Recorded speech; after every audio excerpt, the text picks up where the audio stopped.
So we're going to get started. Welcome again, everyone. Good afternoon, good evening to everyone who's joining us for this webinar called How U.S. Policy is Hurting Hondurans and Nicaraguans, What the Biden Administration Needs to Know. My name is Erika Takeo. I'm a North American based in and living in Managua, Nicaragua, and I coordinate the Friends of the ATC Solidarity Network.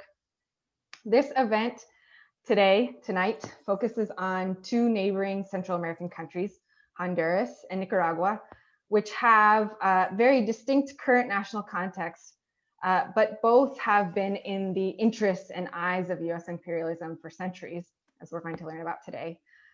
So tonight we're going to hear from two women, Vicki Cervantes and Magda Lanuza, who will speak about Honduras and Nicaragua respectively, and provide insight on the impacts of US foreign policy in each country, and also their expectations with a new presidential administration that's coming that will be inaugurated this coming week.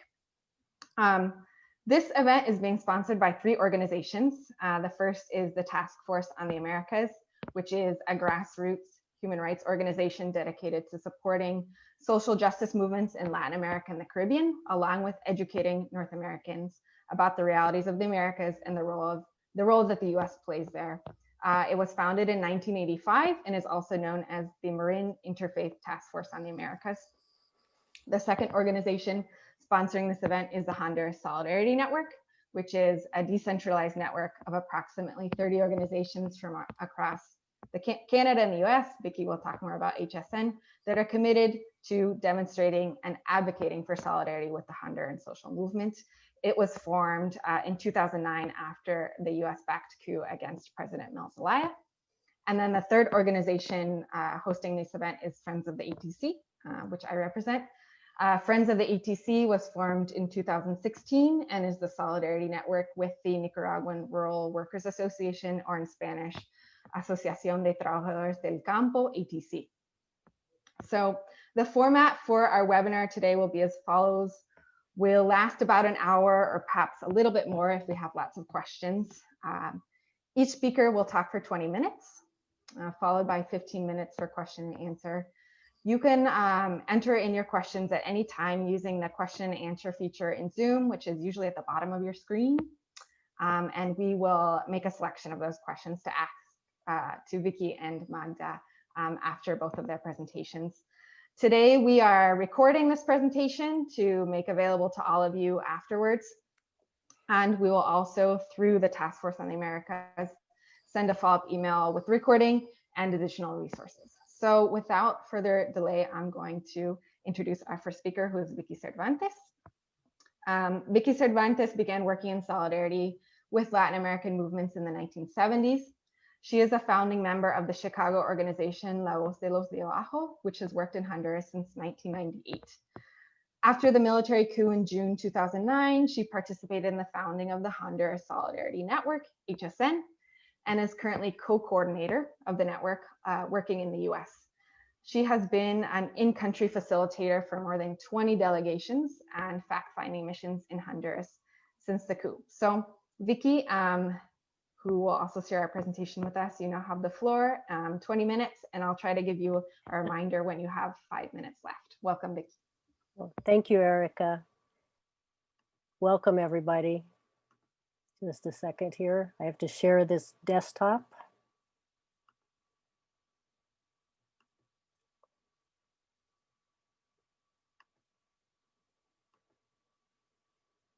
Sorry, folks, takes me just a second here.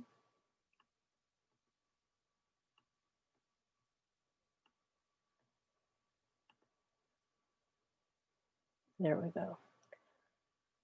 So, as Erika mentioned, Central America has long been subjected to harm, and as the headline of our webinar goes, being hurt by the US. Honduras, and here's a map for folks who aren't familiar, is right in the middle of Central America and has long been considered by the United States to be a key part of its empire control for Latin America. It started, the thing that's probably somewhat particular to Honduras is that the domination from the United States came behind the British and had to do with the domination of the banana corporations, United Fruit. Now we have Chiquita and Dole, who completely took control of politics and territory in Honduras. This is a famous piece of a mural by Diego Rivera showing the effects, domination by the company. But it started out as control using on behalf of corporations, on behalf of business and agribusiness. But very quickly, the United States realized that Honduras was a key geopolitical area for its control militarily and politically and economically in the region. And some in political science circles, sometimes they talk about Honduras as being a captive nation throughout its history, meaning that it has always been tightly controlled. I think for the US, the thing that they've used Honduras, the most particular thing is they turned it into a steadfast ally. They didn't implement a single dictator or like a famous strongman as they did in Nicaragua and in some other countries, but rather through a series of coups, invasions, and threats and bribes in the country in an alliance with the oligarchy that was built up, a political elite. They were able to maintain control. And that's kind of the way history went up until the 1980s, when they turned Honduras into essentially a functioning military base for their wars against the Central America revolutionary insurrections in El Salvador and against the Sandinista revolution in Nicaragua. And that's when they clamped down even more and increased their actual occupation of Honduras. And people sometimes talked about it disparagingly as the USS Honduras, as if it was a US battleship. Again, showing the disrespect for sovereignty and any of the interests of the Honduran people. Then we get to, I'm going to move through this part fast. So this is the situation in Honduras until in around 2006, after Manuel Zelaya is elected president of Honduras, and he begins to look to the south for a new way to do things in his country. And he's influenced and greatly inspired by Hugo Chavez, by Bolivia, Evo Morales, and the things going on there. And that's when the US snaps to attention and says, oh no, not in our territory. So the other thing that's important to see is throughout the history, there really hasn't been a very big difference between the Democrats or the Republicans in regard to their policies in Honduras. Slight differences, rhetorical differences, but when it came down to actual policy and actions, it's been very, very similar. So in our most recent history in Honduras, we have in 2009, the coup against Manuel Zelaya. That was President Obama and Secretary of State Hillary Clinton. Illegal elections in 2009 under a military occupation post-coup, Obama and Clinton. The electoral fraud of 2013, in which Juan Orlando Hernandez was first elected, the current narco president, Obama and Kerry. The illegal, fraudulent, violent electoral coup of November 2017, in which we have Donald Trump and his regimen in power. So just to make it clear, the Honduran people have always resisted and they have always organized, and they're famous for their organizations, their social movement organizations. They did also raise a guerrilla force in the 1980s, but it was immediately defeated and wiped out. And the repression was tremendous in Honduras at that time. Since the 2009 coup, there's been a countrywide resistance movement in the cities, in the mountains, in the pueblitos, the little towns, in the taken place in the streets. It's taken place in defending water and territories against the government and against mining. And it's taken place in the ballot box, as I mentioned, which has also so far been defeated.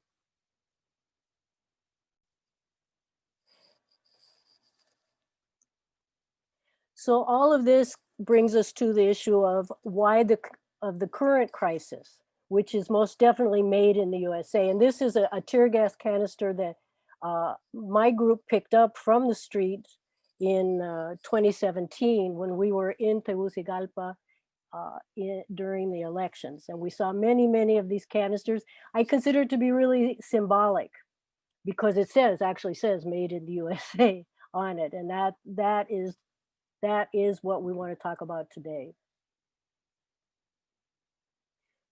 So then that brings us to something I think all of us have seen, and where we start to get into more like what's going on and what can happen with Biden.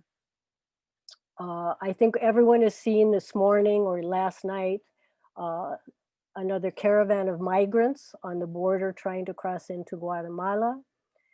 Somewhere between 7,000 and 9,000 people attempting to flee Honduras, who were then met with repression by the Guatemalan security forces, and for whom Mexico has announced it will also not allow them to cross the border if they should somehow get to the Mexican-Guatemalan border, much less to the US-Mexico border.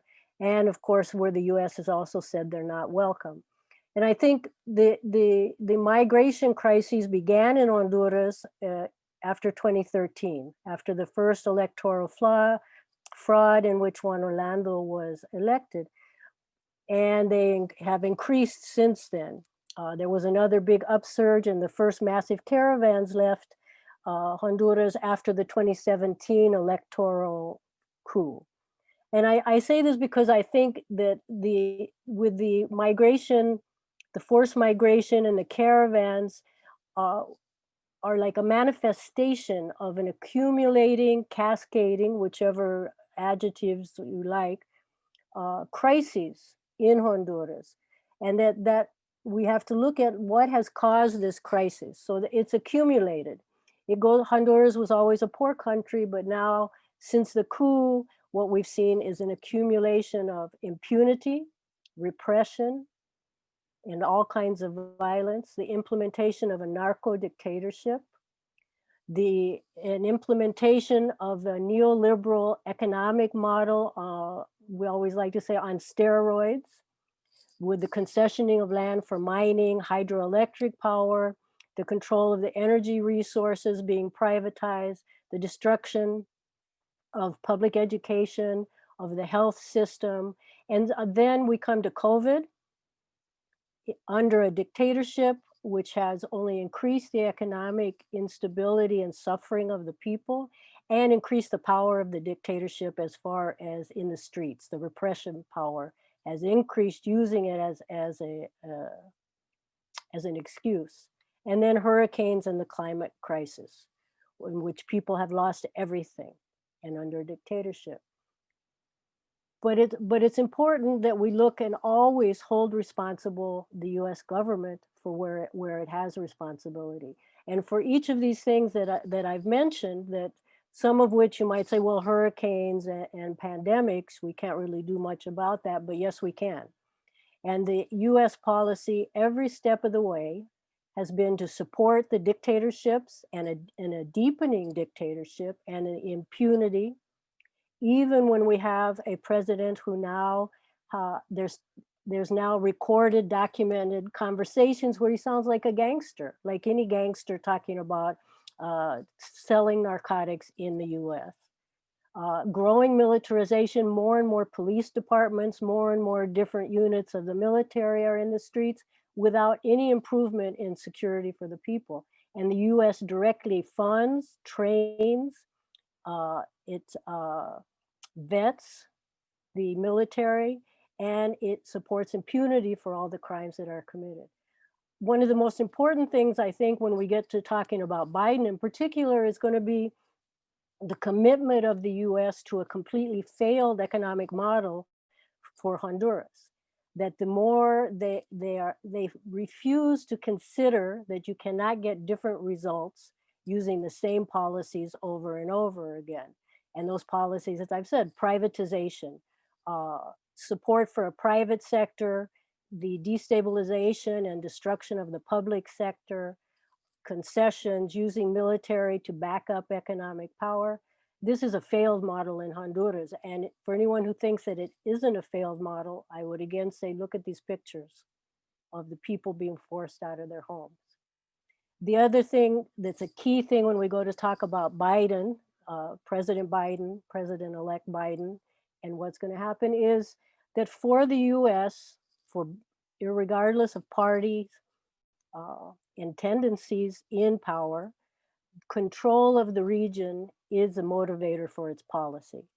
And that at different times, the US has implemented this control of the region under the excuse or in contention with the other powers, the Cold War, when it was in contention with the socialist bloc in Latin America, the war on drugs, when it was in contention with, I'm not even sure who, but when it was in contention to maintain its control in the region. Now there's a lot of conflict and concern over the role of China and other countries who have investments and economic projects in the region. So the commitment to a failed economic model and commitment to control and maintaining control of the region for its own purposes are the keystones that we have to look at. And when we talk about President-elect Biden, we'll look at. A couple of other things that certainly have affected the Central American, especially the migration, has been the destruction of and closing off of the right to asylum applications and the implementation of the third safe country. But those are in many ways smaller policy items that have had a terrible effect. And we may actually see those two policy items change under President-elect Biden. My concern is that what we're not going to see is a change in commitment to failed economic model or commitment to controlling the region and making sure that there's no challenge, whether it comes from Venezuela or Nicaragua or Bolivia or China or the people of the country themselves, no challenge to US power. And I think that's what we're going to have to really figure out what to do with Mr. Biden about. These are just a gallery of friends shaking hands. And we have here various US officials with various dictators of Honduras. The one with President-elect Biden, Juan Orlando Hernandez, that was a meeting of the Northern Triangle countries to talk about Biden's plans for Alliance for Prosperity. Let's go back one. So one thing I think that's important then is what do we want from President Biden? What can we expect? What do the Hondurans want from President Biden? And I think, a couple of things that might be useful to think about. As I said, I think that it's likely that on some very discrete policy issues that President Biden will go back away from Trumpism and the Trump policies to something of the status quo that existed under President Obama, such as the asylum, the third safe country. Maybe he'll figure out a way to clean up the human rights disaster that is the US immigration system on the border to some extent, to roll it back to the status quo. It is also possible, I think, given the case against Juan Orlando Hernandez that's being built by the New York prosecutor's office, it may be that for the first time, the US will distance itself somewhat from Juan Orlando Hernandez. This is an election year in Honduras.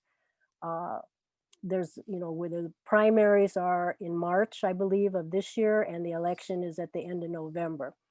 So it may be that the US will, for the first time, back away from propping up and maintaining Juan Orlando himself in power, and go back to what? That's the question. Perhaps go back to the status quo of the first coup government, Pepe Lobo was his name, or go back to something prior to the Mel Zelaya, some kind of old norm. So I think those things are possible.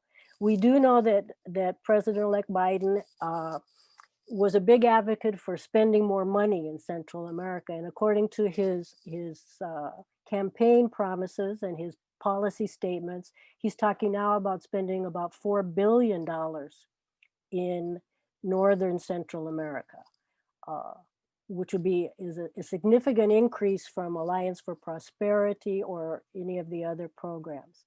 Again, I think what he has to be held to, or what we have to fight for, is an understanding that if this money is going to be spent as the money has already always been spent, by including Alliance for Prosperity, on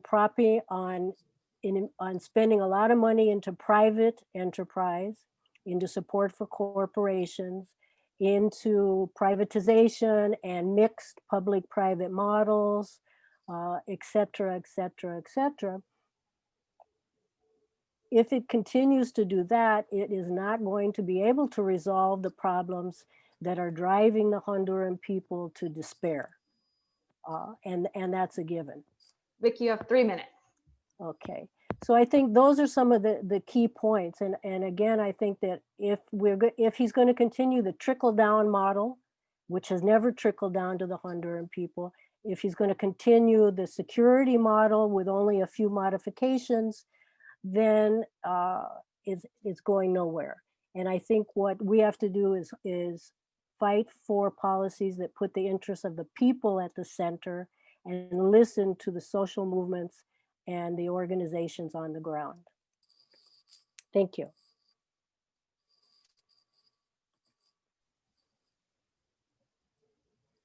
Thank you so much, Vicki, for that excellent presentation. Very thorough, and we look forward to being able to share the presentation with everyone afterwards. Vicki, would you be able to stop? Okay, great. Yeah. Great, thank you so much, Vicki. So now we are going to hear from our second speaker, who's going to be speaking about the country just to the south of Honduras, Nicaragua. This will be with Magda Lanuza.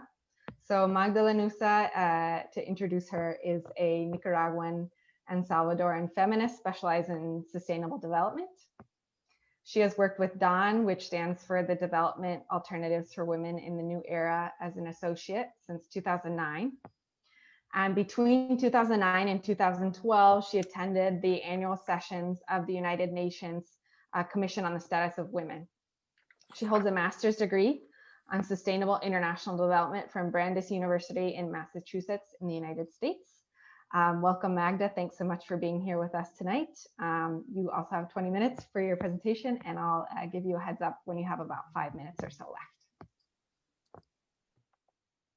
Thanks so much, Erika. I think that it's a big opportunity today to be talking about 2 countries in Central America.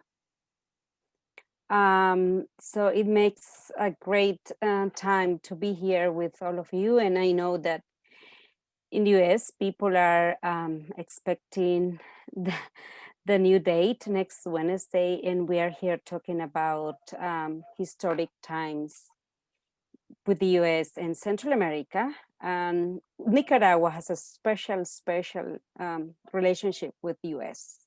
Long history, a complex one. And then I will be talking a little bit of history, not much, but then we will go to the regime change agenda that has really affected Nicaragua in the last 2-3 years. Some of you are very knowledgeable of what happened in this relationship. I don't know Vicki was really good at explaining a little bit of the history with Honduras. And we have here the first time that Nicaragua and the United States came across was back in the mid 1800s, 2 centuries ago. And it was not by chance that William Walker, a fellow from the Southern elites, came down. He was a journalist by, it's good coincidence, and also a military explorer who came down to Central America, and he found out this such a small country, Nicaragua. And all happened by ambition. Nicaragua had a place for the canal route to move people to Western US. And that was the big thing that made William Walker to be the president of Nicaragua. I don't know if there is another, sorry? Magda, is it possible to make the full screen presentation just so we can read it easily? Okay. There we go, we can see the, okay, great.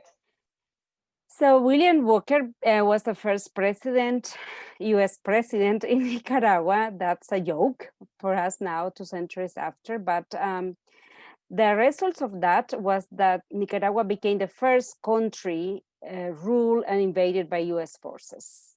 And the country went to such extreme poverty. And then we have the famous hero, the national hero Sandino, who spent struggling against the US soldiers that had invaded Nicaragua. Then we have another period of time between 1934 and 1979 when the United States supported one of the most brutal dictators in Central America, Somoza, for over 40 years in power, and also helped the Nicaragua to have the National Guard, but shaped to the US National Guard. It was a whole military part of the country that was ruled by the militaries.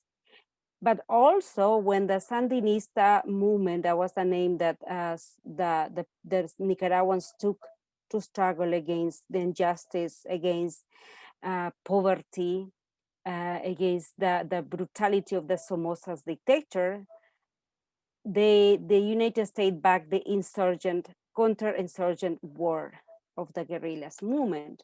Then we have another period, because the revolution won, the Sandinistas made it to power. They overthrown Somoza, and then in all the 90s was a time when we practically saw one of the worst terrible things that happened to Nicaragua, 10 years of mercenary warfare that was known as the counter war.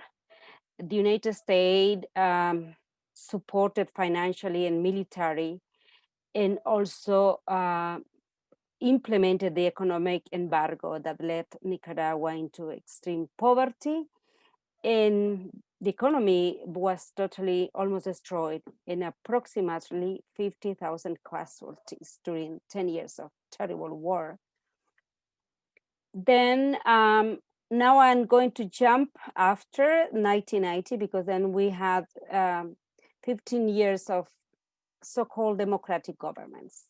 Then something happened in 2006 when the other elections took after 3 governments, neoliberal governments. The Sandinistas went back to power in 2007. But I think that by that time, the US government was really busy preparing or looking at Honduras.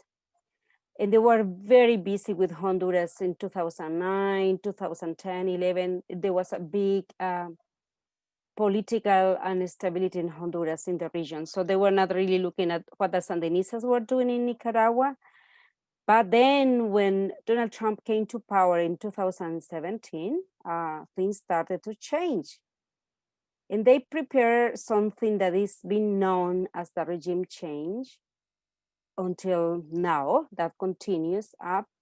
And then in April 2018, we had the coup attempt that was well known and portrayed, all over in the world. In the United States, role was the financing of the opposition media, training civic groups in cyber warfare. That is all over, still going on now.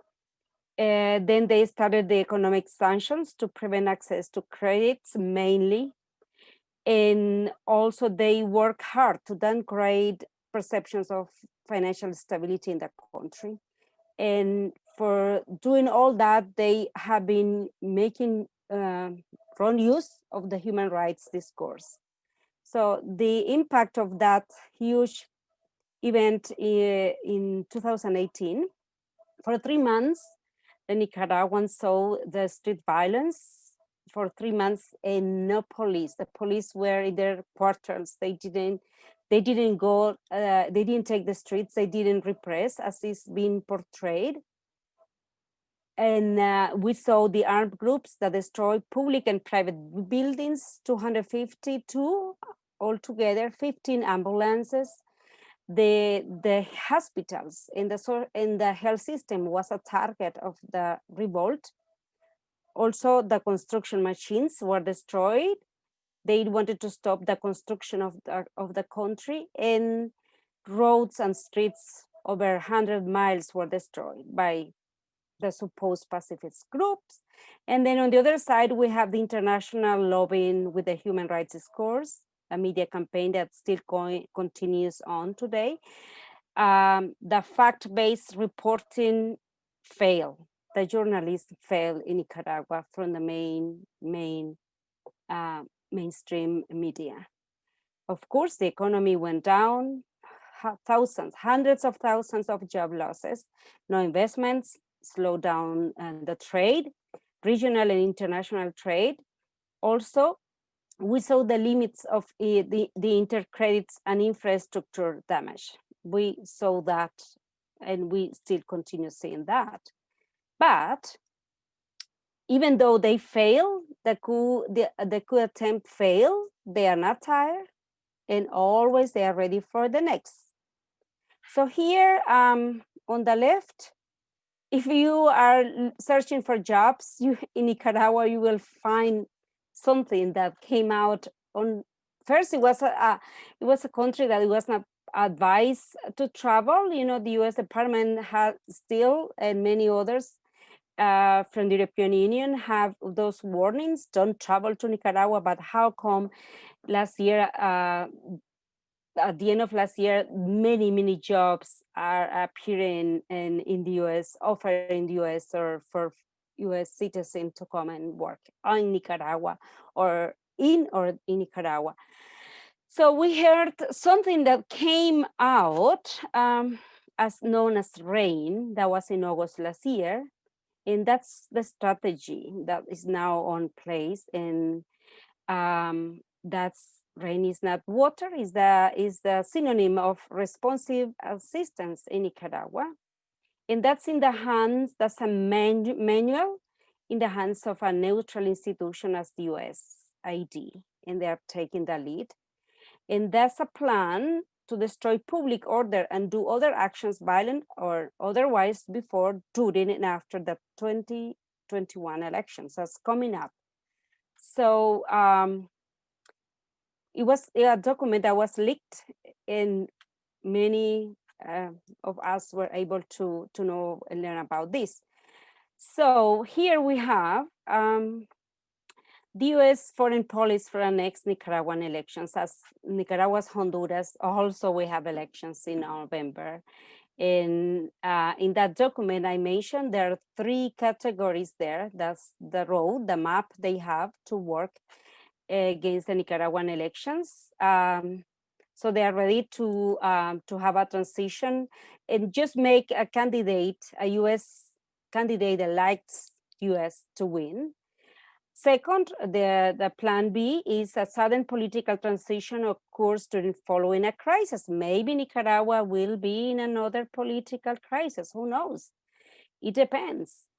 You know, we learned of that the attempted coup d'etat in 2018.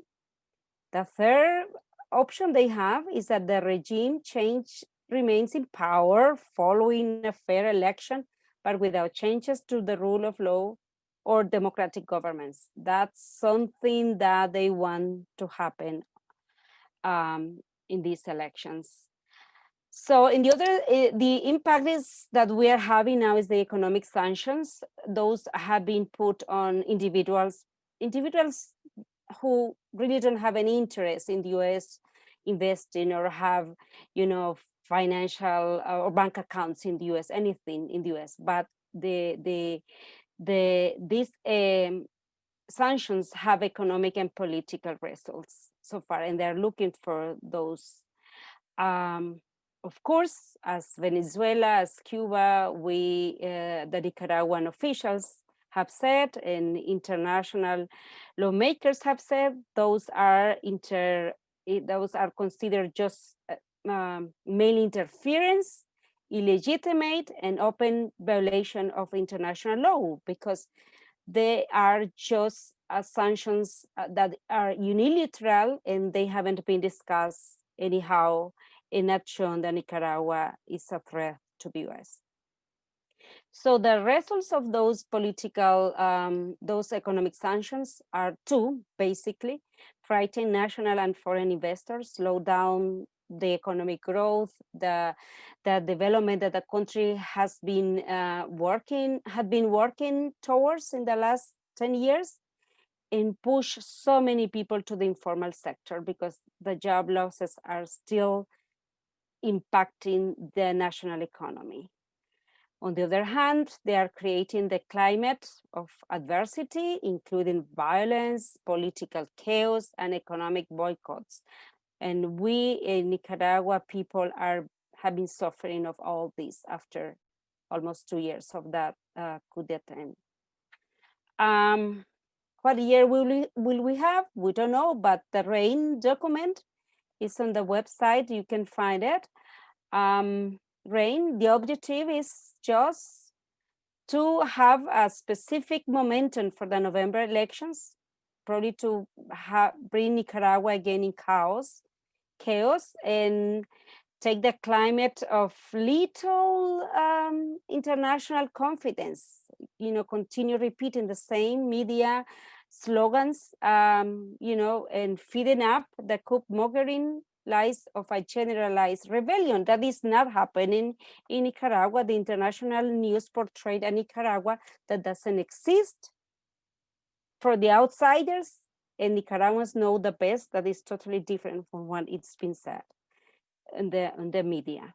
So the legacy of the President Trump after 4 years in power is that we have two big guys in Florida. They are pushing and already giving the messages to the new elected President Biden.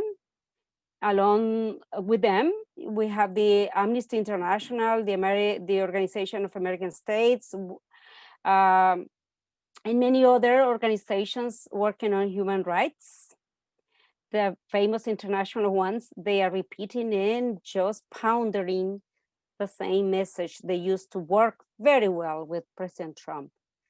Well, they keep working very well with the coup plotters in Nicaragua. We know the RAIN manual, and they keep calling for coercive measures, as you know, the economic sanctions and more international pressure.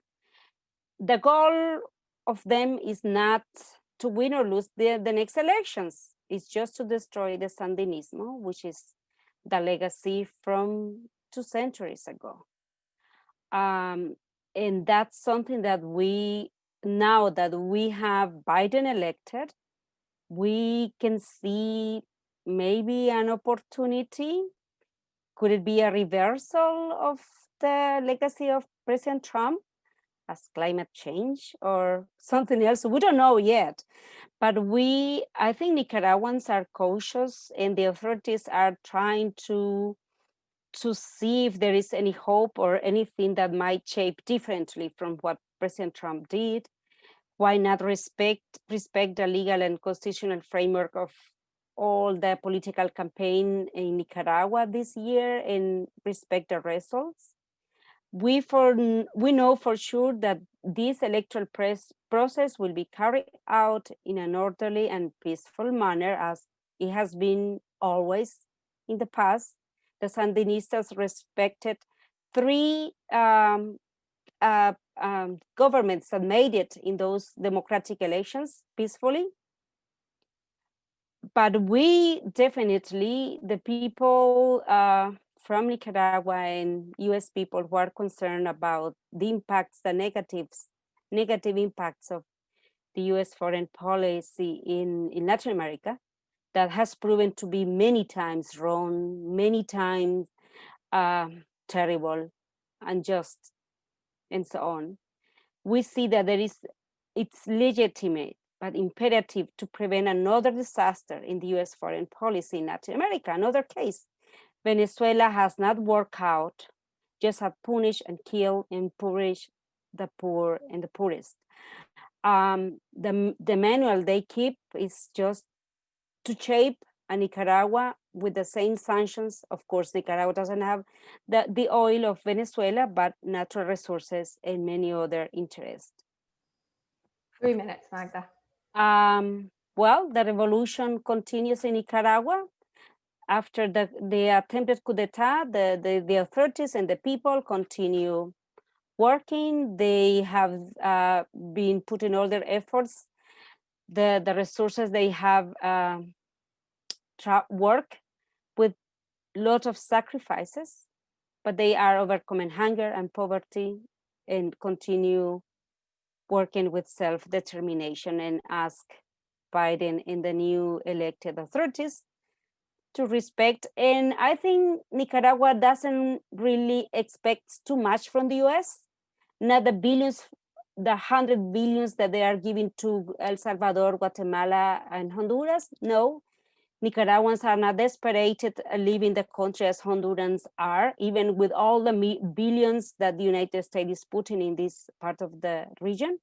Nicaraguans want to stay, Nicaragua wants to work, build their own country, be there and build their own history.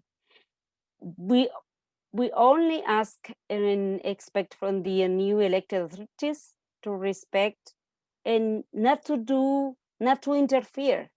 Just leave us alone, and nothing, we will be in the best time of the history. Respect us, we respect their elections. And that's something that the authorities and the people are really looking forward in Nicaragua with the new elected authorities in the US.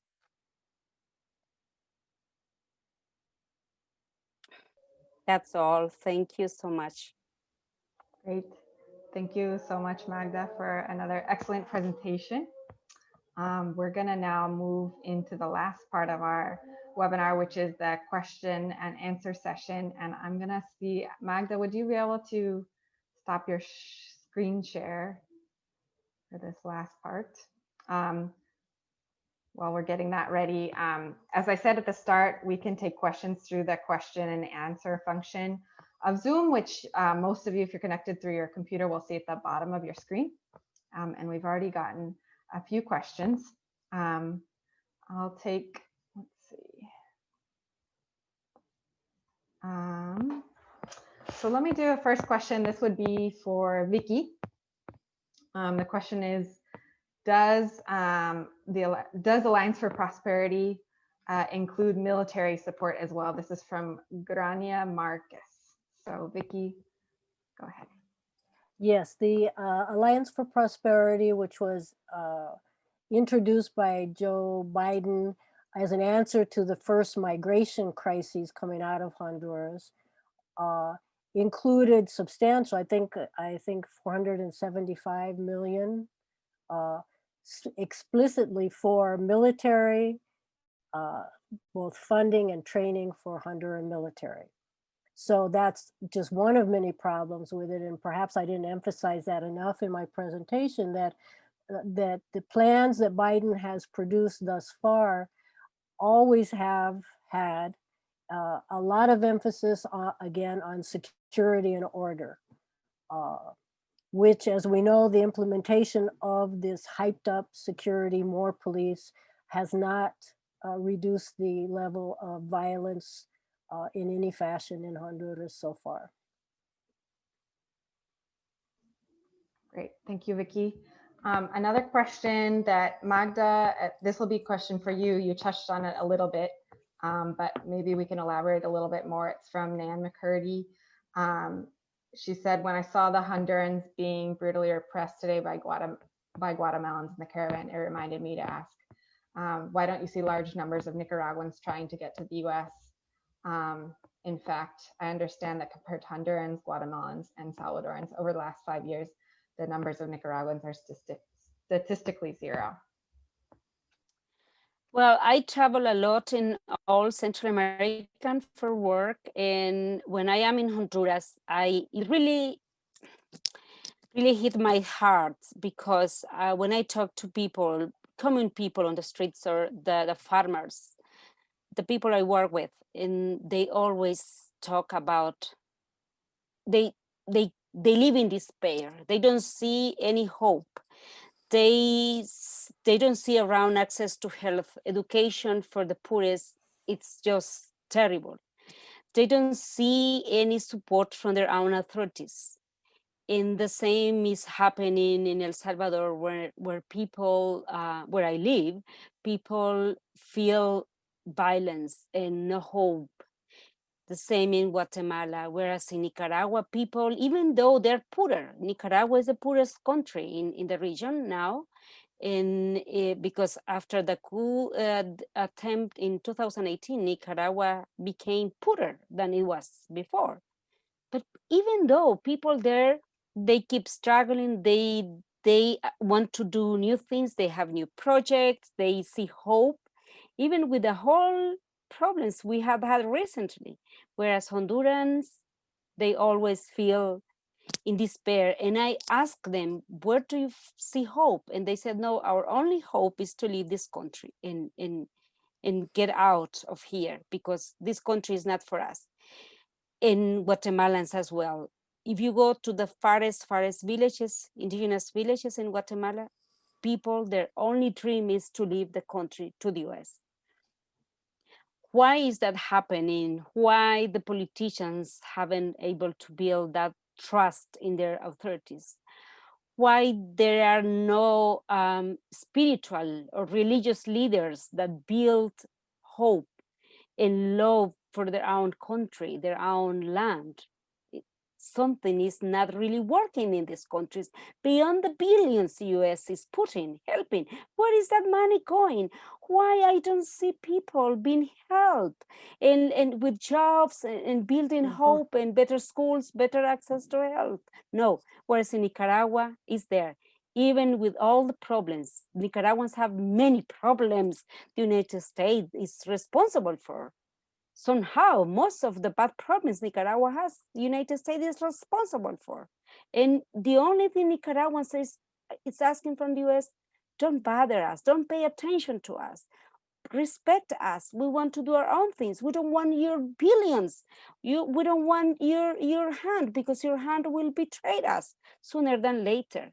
So the question is for sociologists to look at what is happening, why people don't find hope in these countries. And the only dream, the only hope they see is, it's so cold these days in Central America. And I feel crying when I see those thousands of people taking the streets with nothing, just their shoes, not even sweaters, days and days, and being smacked and beaten by the police in Guatemala. It's so terrible, because the police in these countries is also come from the poorer families. So heartbreaking. Yeah, thank you, Magda. So I will, there's been a couple questions, go back to Vicki now, that have come in relation to gangs in Honduras. If you could comment briefly, Vicki, about cause and effect of gangs in Honduras, and also if there has been any attempt, a US policy to, as said by Marilyn Carlisle, diminish the influence of gangs in Honduras. Well, I think whenever someone asks me about gangs in Honduras, I have to go back to the question of what is the soil that the gangs have grown in. And even there's more history, of course, that has to do with the US wars in Central America and the creation of gangs and the export of gangs uh, into El Salvador, and the war on drugs. But I think that when we look at the situation in Honduras, what is the soil? What happened in Honduras was there was the increase in violence is exponential after the coup in 2009. And that's not just like me trying to take advantage of something to make a political point. The point is that the impunity, the militarization, the destruction of even any pretense of rule of law and social contract was destroyed, began to be destroyed in 2009, and it has continued as we go. So how can we expect that there won't be gangs in Honduras, that there won't be violence, street level violence in Honduras when there's violence and gangs are in power in Honduras? The Hernandez family are narcos. The Tony Hernandez has already been convicted. That's the brother of Juan Orlando, and he's sitting in jail in the United States. So if we really, the policies and things the US has tried to do have been more militarization and more support for more security forces, which in fact has increased even the street violence. It has not led to law and order, it's just led to law and repression. The other things they've done have been, I mean, really pitiful programs of USAID, building a basketball court in some neighborhood, or doing things like that. And then the spending of money, which we don't even know where all the money has gone. As Magda was saying, where the Alliance for Prosperity threw a lot of money towards Honduras, where did it go? We don't know. The transparency, and that's a symptom of the corruption. So again, if we want to end violence in Honduras, street violence, criminal violence, you can't start by pinpointing the gangs. You have to go at the soil the gangs are prospering in, and the desperation and lack of accountability at the highest levels in order to start looking at accountability at the small levels. Okay, thanks, Vicki. So we'll go back to Magda for one question, then we'll see if there's one more. If there's time for one final question after that, we'll see. So Magda, this question is for you. I'm sure you saw this one coming too. A number of folks have been asking, this year there's elections in Nicaragua, and is the expectation that Daniel Ortega will be presidential candidate for the FSLN? Would you be able to comment? Mm-hmm. Well, yes, that's this year is an election year for Nicaragua, and we already know that Daniel Ortega is again the candidate. And that's something that it shouldn't really get our attention, because each country can decide who gets elected or who is not. Like, in Germany, Merkel, she repeated 4 times. She just recently announced that she is not running this time. But in Nicaragua, this will be the 4th time that this will be another time that Daniel Ortega gets elected. All the polls are saying that the Sandinistas will win. And I think for the United States, Daniel Ortega is not the problem. It's the Sandinismo, it's the historic resistance, is the example, is what the Sandinistas have built in the region. It's the only country that has said to the United States, no, we will not be at your service. We will respect each other.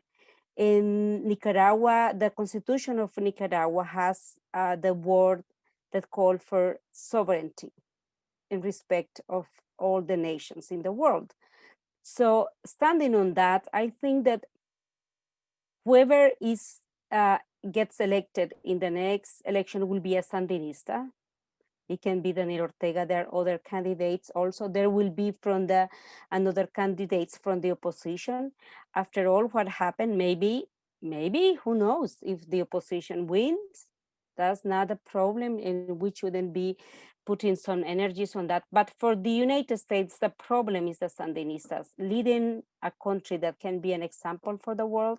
Many things had happened for the best of Nicaragua in the last years. The Sandinistas have been in power.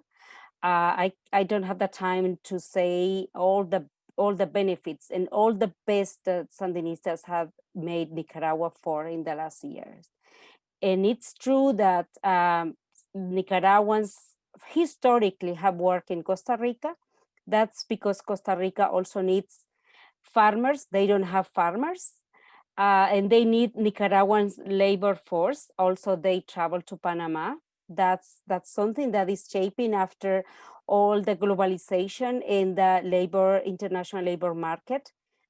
But even though the people who travel to these countries are not 1,000 in despair, the Hondurans that leave Honduras or Guatemala or El Salvador, Nicaraguans go there, spend few months and come back and stay with their families. They don't leave the country. They don't hate their country. They don't feel helpless. Whereas Hondurans and Guatemalans and Salvadorians are, and those are the people that I want you to pray or think of them this evening, this week, what will happen to them. Nicaraguans are not there. Thanks God. And they still have hopes, even though the situation in Nicaragua is not easy.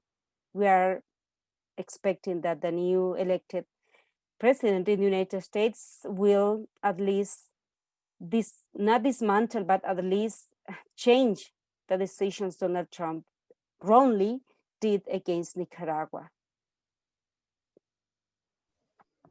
Great. Thank you so much, Magda, for that last answer. So looking at the time, I think we'll close out there. There were a number of folks that asked in the question and answer. Either they got on late or they're asking for follow-up information. I mentioned at the very start that we are recording this webinar, and we'll send out the recording to everyone who has registered, as well as follow-up resources for the many questions that you've asked, ways to be in touch with all three organizations, Task Force on the Americas, Honduras Solidarity Network, and Friends of the ETC, so that you can continue to study and organize with us. I think what we learned tonight was very, very important for all of our organizations to continue to organize in our own communities against US imperialism and for national sovereignty of both Honduras and Nicaragua, and in defense of progressive processes like the Sandinista Popular Revolution and the popular movements in Honduras. So to conclude, I just want to say thanks everyone for attending. It looks like right now there are 53 folks watching us, and I know that there were about 150 or so that were registered that will get access to the recording later. Also, thank you very much to both Vicki and to Magda for preparing excellent presentations. And a big thank you to Carissa and to Rick and the TFA board for all of the behind the scenes work on this webinar to make it possible. And I think that's it. You'll get a follow-up email from us as soon as we can get it together, and have a wonderful evening.